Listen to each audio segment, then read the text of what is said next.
Professor Rajeshwar గారు అనువాద విధానాన్ని గురించి, అనువాదాన్ని గురించి, ముఖ్యంగా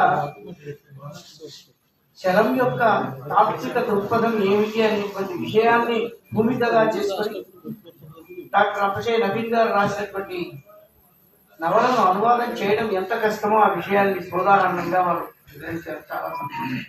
ఎందుకంటే అనువాదం కట్టిమీది సాము వంటిది. జాతీయాలు, వికారాలు, మాటలు అనువదించడానికి చాలా కష్టం ఇతర భాషలో. దాన్ని ఎట్లా సమర్థంగా నిర్వహించాలో చాలా చక్కగా ముఖ్యంగా ఈ నవలలో ఉన్నటువంటి విశేషాలను అనువదించడం ఇంకా కష్టం. ఎందుకంటే ఇందులో ఉన్నటువంటి సబ్జెక్ట్ కూడా కొంచెం విచిత్రమైన సబ్జెక్ట్. ఏది కథ ఉండదు. ఒక నేపథ్యాన్ని చలం దేన్నైతే స్వేచ్ఛ, ప్రేమ అనేటువంటి ఒక నేపథ్యాన్ని ఆయన జీవితం అంతా భావించాడో దాన్ని అనువాదం చేయాలి.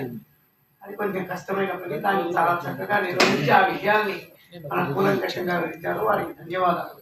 ఇప్పుడు మిత్రుడు సదాశివ రచించినటువంటి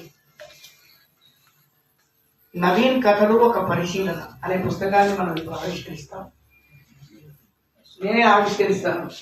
సదాశివ పిఎస్ రాములు రచనల గురించి ఎంపీ చేశారు, పిహెచ్డి కూడా చేశారు.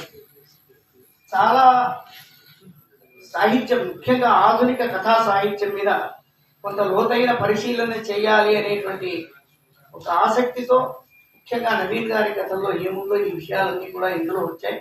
ఇప్పుడు ఈ పుస్తకాన్ని ఆవిష్కరణ చేస్తాము. తర్వాత ఇతరులు సదాశివ దీని గురించి మాట్లాడతారు.